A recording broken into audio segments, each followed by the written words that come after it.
오늘 우리에게 주시는 하나님 말씀은 이사야서입니다. 이사야 40장 1절에서 2절까지만 합독하시겠습니다. 이사야 40장 1절에서 2절까지입니다. 다 같이 한 목소리로 합독하시겠습니다. 너희의 하나님이 이르시되 너희는 위로하라. 내 백성을 위로하라. 너희는 예루살렘의 마음에 닿도록 말하며 그것에게 외치라. 그 노역의 때가 끝났고 그 죄악이 사함을 받았느니라. 그의 모든 죄로 말미암아 여호와의 손에서 벌을 배나 받았느니라 할지니라 하시니라. 아멘. 이사야서는 굉장히 독특한 책입니다. 이사야서는 작은 성경이라고 말할 정도로 성경 이야기 전체를 대표하고 있는 책이 바로 이사야서라고 말할 수가 있습니다. 이사야서가 전체 66장입니다. 성경이 전체 66권이죠. 그리고 구약이 39권, 신약이 27권인데 이사야서의 1장부터 39장까지는 구약적인 배경을 갖고 있고요. 그리고 40장부터 66장까지는 이 신약에 관련된 하나님의 회복과 언약의 말씀이 선포되어집니다. 1장부터 39장까지는 이스라엘의 불순종과 하나님의 심판에 관한 내용이 담겨 있다고 한다면 40장부터 갑자기 분위기가 바뀌기 시작합니다.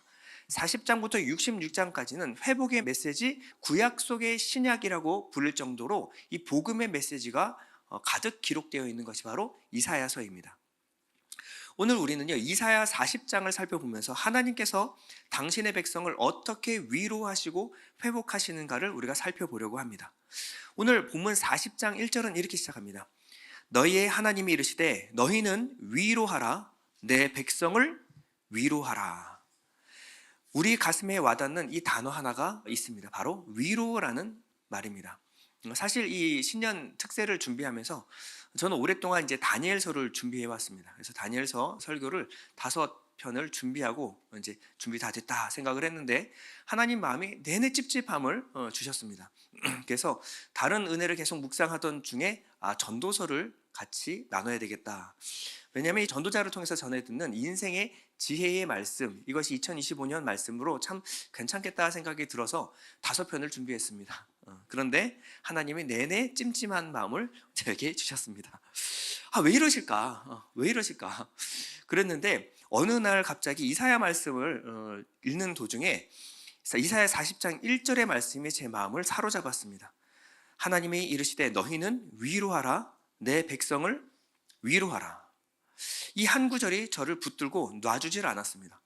하나님, 지금부터 5편 준비하려면 힘듭니다. 그런데 하나님이 타협하지 않으셨습니다. 이스라엘 백성들은 그동안 위로를 받지 못했습니다. 바벨론의 포로로 끌려갔기 때문에 그렇습니다. 이 포로의 생활에서는 위로가 없습니다. 오직 학대와 억압만 있을 뿐이었습니다.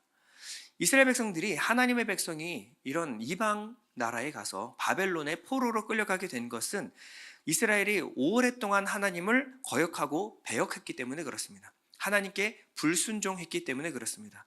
끊임없이 하나님을 떠나려 했고 하나님이 아닌 다른 우상을 숭배했기 때문에 그렇습니다. 그리고 이제 바벨론에 끌려간 그들은요, 어떠한 소망도 위로도 포기한 지 오래입니다. 이제는 그들은 위로받기 어렵다라고 생각하기 시작했습니다. 왜냐하면 이 모든 고난과 징계가 자신의 죄악으로 인함임을 이스라엘 백성들도 잘 알았기 때문에 그렇습니다. 인생에서 가장 불쌍한 상태는 바로 위로받지 못하는 상태입니다. 아무리 힘들어도요, 상황이 아무리 어려워도 위로가 있으면 다시 일어날 힘과 용기가 생깁니다. 인생이 힘들어서 힘든 것이 아니고 위로가 없어서 힘든 것입니다. 사실 지금보다 더 힘든 시절 우리 잘 지내왔습니다. 그런데 우리는 서로 공감하고 서로 위로하는 사람들이었습니다. 우리 집에 잡채 하나 하면 옆집에 잡채 갖다 주면서 어느 집에 좀 우환이 있다더라, 어느 집 마음이 힘들다더라, 그러면요, 주변에 있는 사람들이 음식 하나씩 해서 위로할 줄 아는 백성이 바로 우리 대한민국 사람들이었습니다. 근데 시간이 지나면서 이 위로가 사라져 버렸습니다. 이 고통보다 더 힘든 것은요, 내 곁에 위로해 줄 사람 하나 없다라는 것이 가장 비참한 상태입니다. 상처 입은 영혼에게 가장 필요한 것은요, 바로 위로입니다. 우리 영혼의 위로는요, 우리를 다시 일어날 수 있는 힘과 용기를 주고요. 고통을 잊게 만들어줍니다. 그리고 다시 일어설 수 있는 소망을 품게 되는 것도 바로 위로의 말씀을 통하여 우리에게 일어나는 것입니다. 지금 한국 사회에 사라진 것이 바로 위로죠. 보통 사람들을 위로하기보다는요, 실수하고 잘못한 사람들을 비판하고 조소하고 손가락질하는데 정신이 없습니다. 낙심하고 절망하게 만들 뿐만 아니라 요즘은 SNS가 발달해서요, 생전 한 번도 보지 못한 사람들이 그 사람을 욕하기 시작합니다. 이 실수하고 잘못한 사람들에게 하나씩 집어던지는 이 돌멩이가 쌓이면요, 어마어마한 힘이 됩니다. 이 사람은요, 이 말에 상처를 받은 사람은 다시는 일어서지 못할 정도로 거의 회생이 불가능해지는 상황까지 갈 수가 있습니다. 이렇게 상처는 또 다른 상처를 낳고요, 상처받고 그리고 위로받지 못한 마음에는 응어리가 지고 또 다른 돌멩이가 마음속에 자리 잡게 됩니다. 하나님은 이렇게 말씀하십니다. 2절에 보면 너희는 예루살렘에 마음에 닿도록 말하며. 자, 위로를 하는데 그냥 값싼 위로, 그냥 형식적인 위로가 아니고요, 마음에 닿도록 위로하라라고 하나님께서 말씀하십니다. 마음에 없는 위로는요, 형식뿐인 위로는요, 하지 않는 게 차라리 나을 때가 더 많습니다. 그냥 그 사람의 마음을 공감해 주지도 못하면서 그 사람의 상황을 이해해 주지도 않으면서 그냥 괜찮을 거야, 이거 아무것도 아니야, 야 이거보다 더한 것도 더 많아, 더한 사람 더 많이 봤어, 이런 값싼 동정심은 아무런 도움이 되지 않습니다. 근데 사실은 사람은요, 다른 사람의 불행과 고통을 온전히 이해하지 못하는 것이 사람입니다.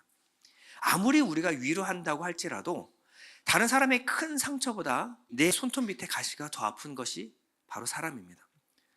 사람은요, 진정한 위로자가 될 수는 없습니다. 그래서 이 위로를 다른 사람에게서 기대하는 것은 거의 어려운 일입니다. 세상은 우리에게 힐링이라는 주제를 던져줍니다. 세상이 주는 힐링은요, 그저 마음 편하게 가지자는 겁니다. 문제의 근원과 마음의 문제를 제대로 들여다보기보다는 잠시뿐인 위로를 우리에게 던져줍니다. 위로가 없는 사회에서 발달하는 것이 바로 엔터테인먼트입니다. 잠시나마 웃다 보면 마음의 고통을 잊게 만들어 준다는 것이죠. 그래서 잠시 그냥 있는 것, 내가 아프다라는 그 상황 자체를 잊는 것을 위로라고 던져줄 때가 많습니다. 잠시뿐인 위로는 진정한 궁극적인 위로가 되줄 수는 없습니다. 우리에게 진짜 필요한 것은 하나님의 위로입니다. 진정한 위로는 오직 하나님으로부터만 가능한 것입니다. 왜냐하면요, 하나님은 우리의 마음을 지으신 분이기 때문에 그렇습니다. 우리의 눈물과 고통의 원인이 무엇인지를 너무나 잘 아시기 때문에 하나님만 우리의 마음을 위로해 주실 수가 있습니다. 하나님은 겉만 쓰다듬는 것이 아니라 우리 마음의 깊은 내면, 아주 깊은 곳까지 어루만져 주시는 분이 바로 하나님이십니다. 요한복음 4장에 보면요, 예수님은 뜨거운 대낮에 그 뜨거운 태양을 뚫고 한 여인을 만나러 달려나가십니다. 바로 사람들의 이방의 여인으로 누구도 사람 취급하지 않았던 사마리아 여인, 한 여인을 만나기 위하여 하나님이신 예수님은 그 뜨거운 태양을 뚫고 지나가십니다. 그리고 그 여인과 대화를 나누면서 그 여인의 아픈 모든 과거를 모두 알고 계시다라고 말씀해 주십니다. 그리고 그 아픈 마음을 어루만져 주시고 세심하게 회복하여 주셨습니다. 주님은요, 우리의 고통을 모르시는 분이 아니라 다른 이방의 신과 같이 저 높은 곳에서 우리를 불쌍히 내려다보시는 분이 아니라 우리에게 내려오셔서 우리의 고통을 채율하고 어루만져 주시는 분이 바로 우리 하나님이십니다. 우리에게 주신 성령의 다른 이름은요, 보혜사입니다. 성령의 주요 사역이 뭐냐면 우리를 위로하시고 힘주시는 사역이 바로 우리 성령 하나님이십니다. 보혜사는 헬라어로 파라클레토스, 영어로는 컴포트입니다. 위로자, 우리에게 위로하기 위하여 이 땅 가운데 오셨다라는 거예요. 하나님은 우리의 깨어진 마음을 위로하기를 원하시는 분이십니다. 하나님의 치료는요, 우리의 깊은 곳을 어루만져 주십니다. 우리가 신앙생활을 하면서 누리는 최고의 특권이 뭘까요? 그것은 바로 하나님의 위로를 경험하는 것입니다. 우리가 신앙생활을 오래 하면서도, 우리가 하나님을 믿는다라고 하면서도 하나님의 위로를 경험하지 못한다라고 한다면 우리는 너무나 많은, 너무나 중요한 것을 놓치고 있는 것입니다. 하나님의 위로는요, 그저 위로에서 끝나는 것이 아니라 우리를 온전한 구원의 길로 이끌어 주십니다. 그냥 고통 가운데 우리를 어루만져 주시고 위로해 주시고 공감해 주시는 것이 끝이 아니고 그 고통으로부터 우리를 구원해 내시는 분이 바로 하나님이십니다. 그럼 이 위로, 이 회복의 시작점이 무엇인지를 우리가 한번 살펴보겠습니다. 다시 1절로 돌아가면요. 너희의 하나님이 이르시되 너희는 위로하라 내 백성을 위로하라. 여러분은 어떤 말이 눈에 띄십니까? 저는요. 다시 이 말씀을 묵상하면서 다시 쳐다봤을 때 하나님께서 이렇게 말씀하셨습니다. You are God, my people.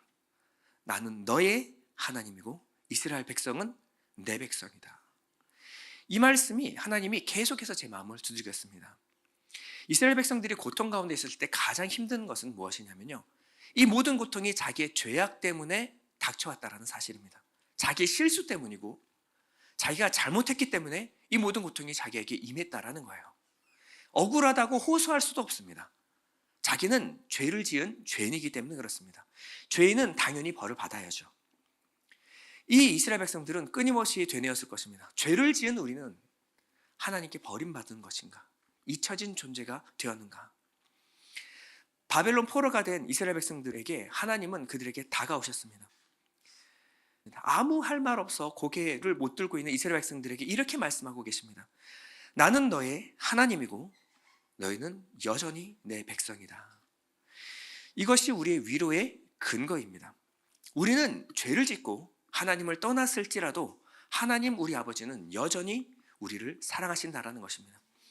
그리고 우리가 하나님의 품에 주님의 품에 돌아오기만 하면 주님께서 다시 회복시켜 주실 것이라고 약속하여 주셨습니다.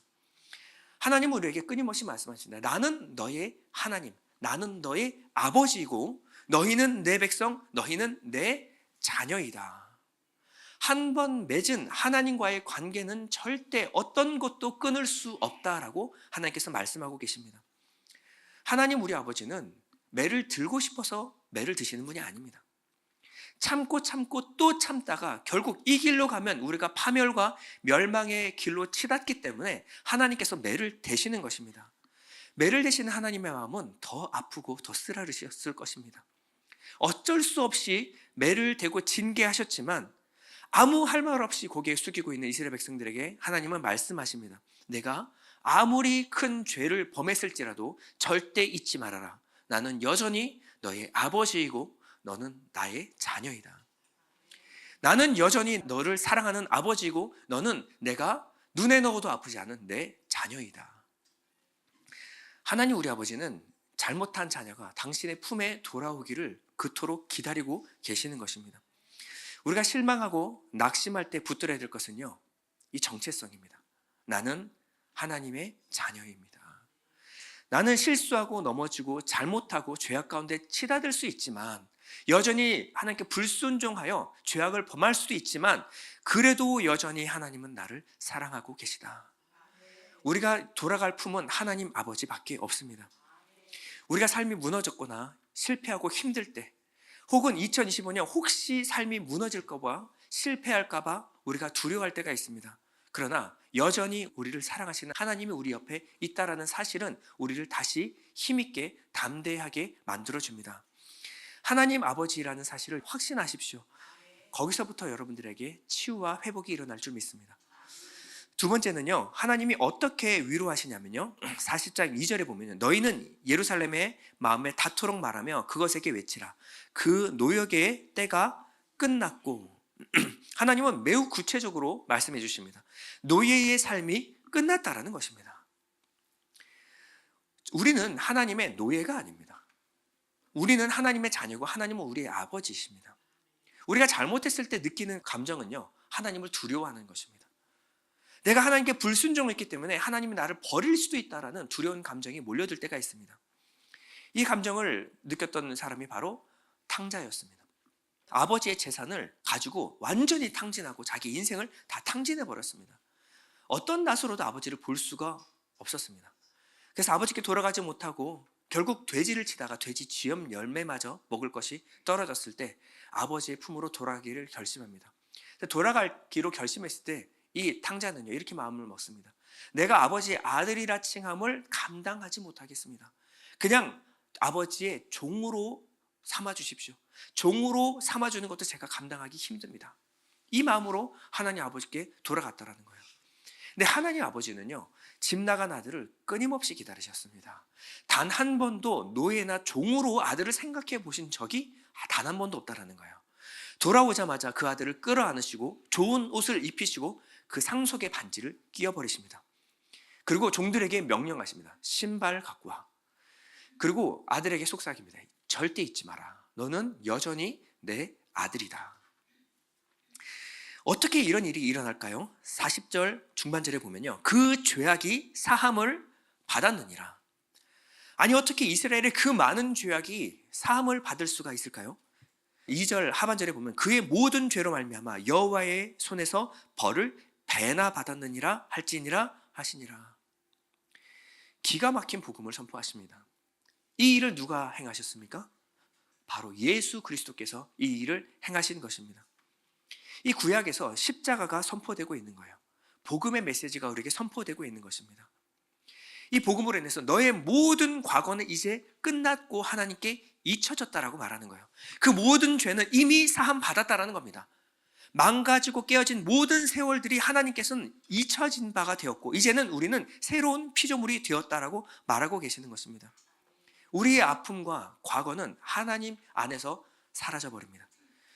하나님의 위로와 회복의 메시지를 우리가 들으면요, 그 전에 내가 가지고 있었던 그 모든 인과론적인 모든 징계와 심판이 사라져버립니다. 예수님을 만나는 순간부터 과거의 나는 중요하지 않아요. 예수님을 만난 이후부터 나는 이제 새로운 삶, 하나님의 자녀로서 시작하게 됩니다. 하나님은 잃어버렸던 모든 것을 회복하여 주신다고 약속하여 주셨습니다. 우리의 모든 아픔과 수치를 다 사라지게 만들어 주실 거라고 약속하여 주십니다. 하나님은 예수를 통해서 우리의 죄를 사하실 뿐만 아니라 하나님의 자녀가 되는 권세를 주셨다라고 말하고 있어요. 예수 믿는 우리에게 몰려드는 악한 권세들은요, 우리의 정체성을 항상 잊어버리게 만듭니다. 너는 종이야. 하나님이 너가 잘못하면 하나님이 너를 내쳐버리실지도 몰라. 네가 이런 이상한 일을 당한 것은 네가 하나님께 뭔가 잘못했기 때문에 그래. 이것은 악한 사단 마귀의 속삭임입니다. 하나님은 우리에게 자유와 평안을 주시고 하나님의 자녀가 되는 권세를 우리가 사용하기를 원하십니다.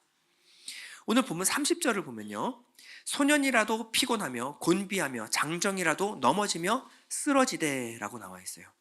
자, 이스라엘 백성의 지금의 상태입니다. 바벨론은 세속 국가의 상징입니다.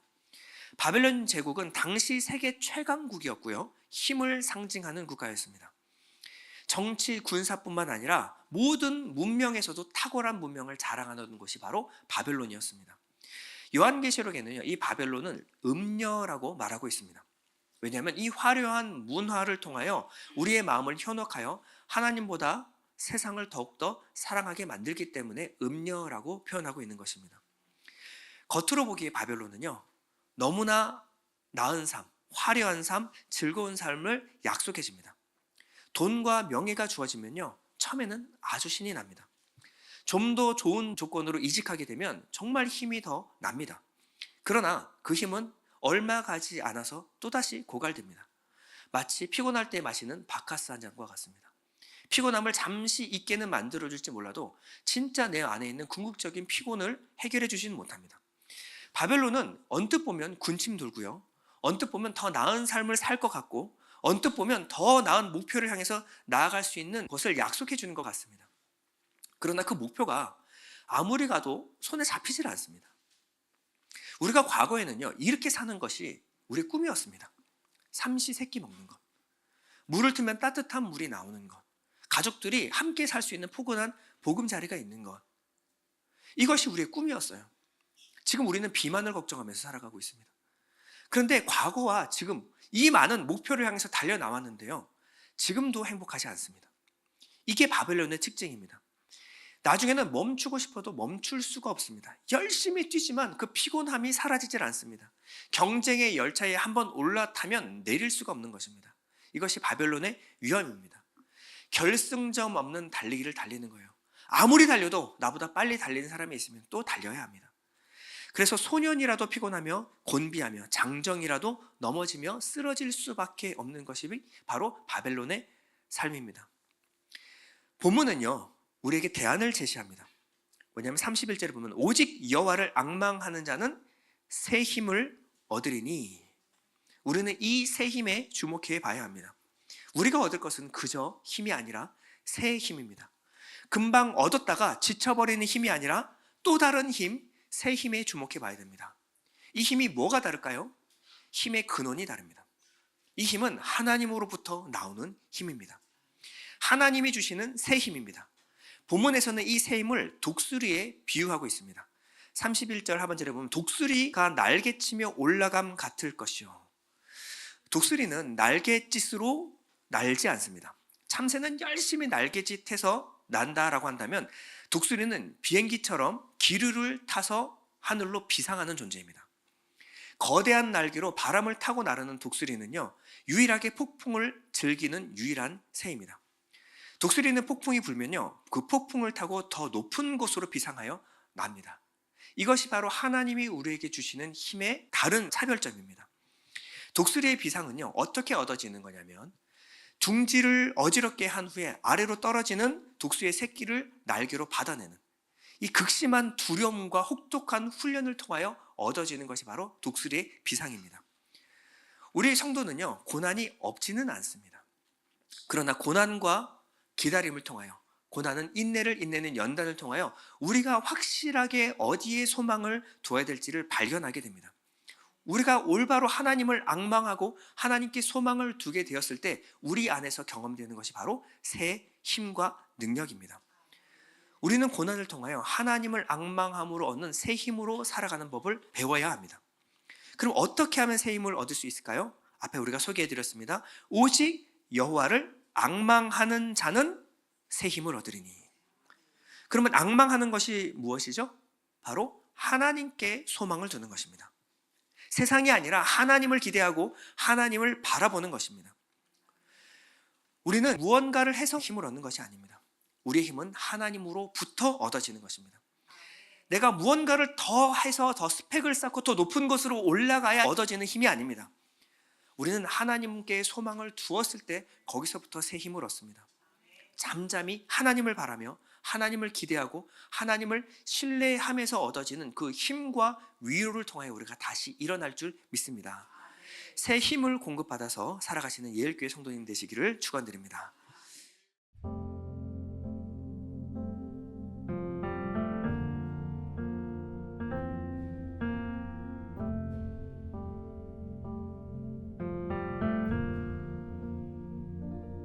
고난 내 영혼 편히 쉴 곳과 풍랑 일어도 안전한 포구 폭풍까지도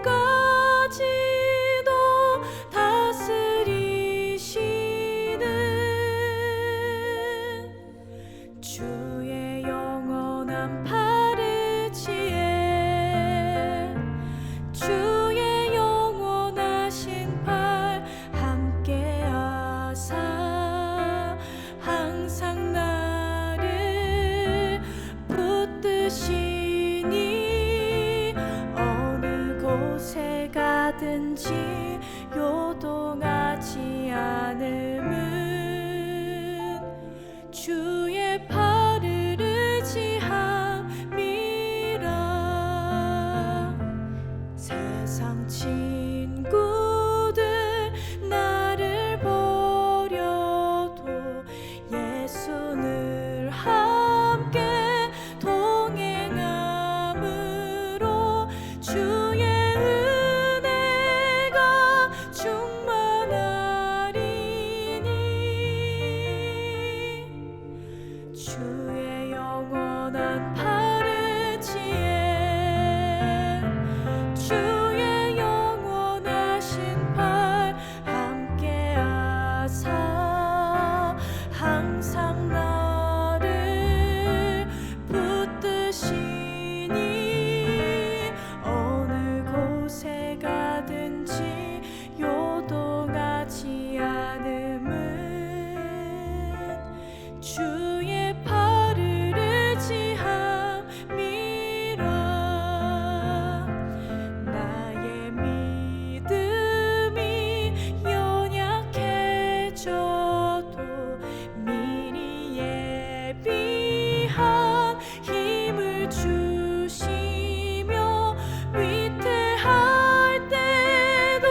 주께 맡기면 나의 모든 짐 대신 지시는 주의